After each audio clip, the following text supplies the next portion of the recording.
this is the Boat Xtend watch, and let's look at its physical overview. It has sensors and it has a charging port in the back.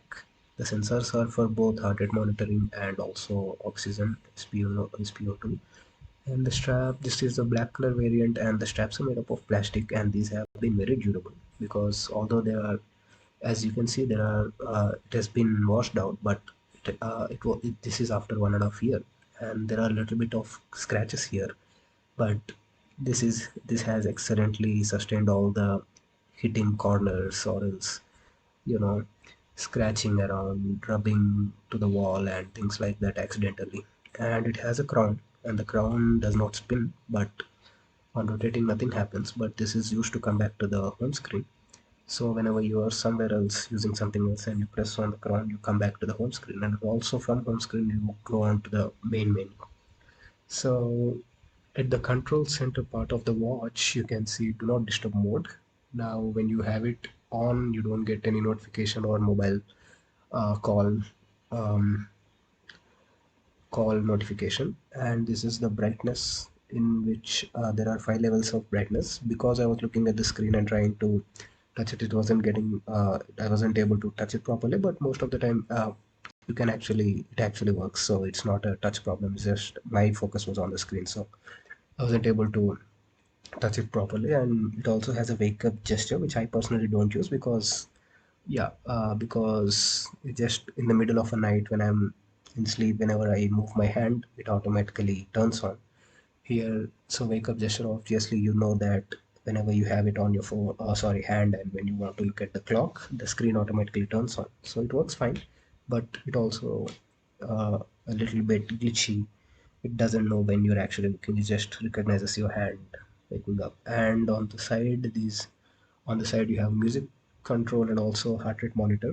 So whenever you do the heart rate monitor, you get green color light sensor, and for SpO2 you get the red color light.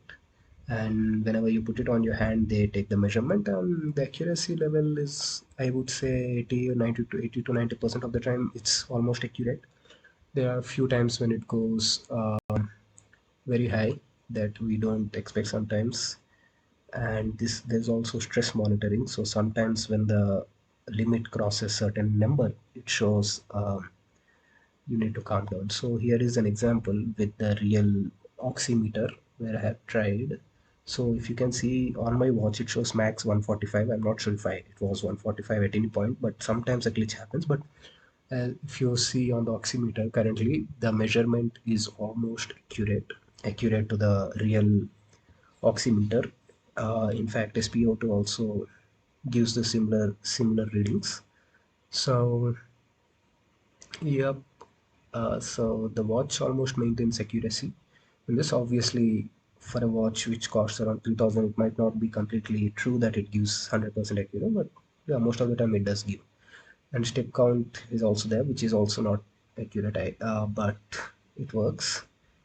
And these are all the sports modes that you have in the watch.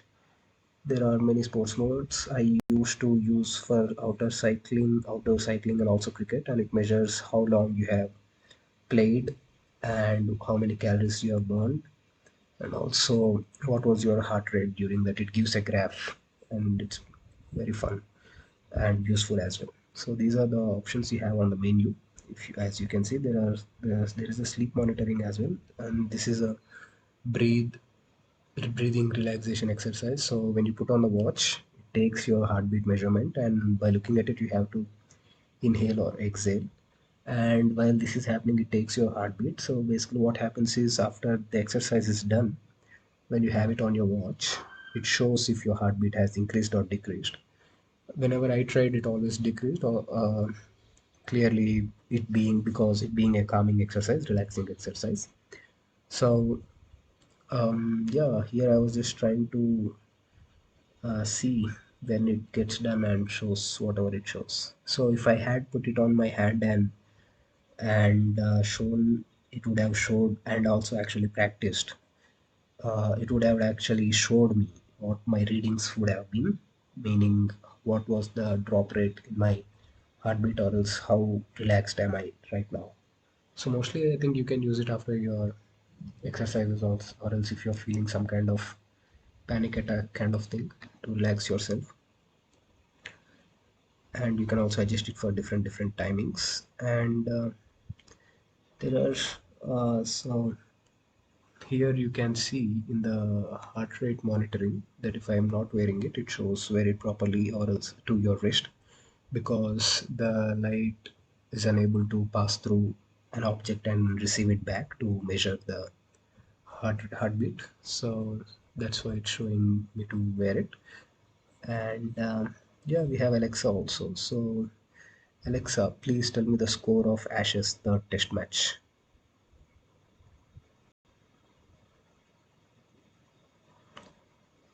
Let's see. So there is currently rain stoppage in the match between England and Australia.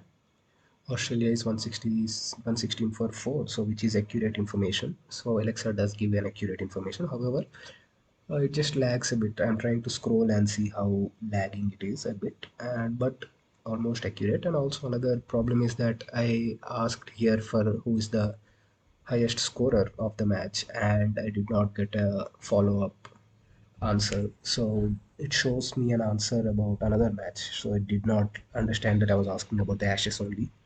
So this is about software about the watch, and importantly the link, the Amazon link for the product is mentioned in the description along with the blog review post I have written about the same product, which you will find what you found here similarly. It's just there I have a table with pros and cons as well. To set up the watch and to connect it to the phone, you need an app called Boatway, which can be found on Play Store and also App Store. And you have to give some permissions as well. And that I'll explain in another video, which you can find in description and also in the cards.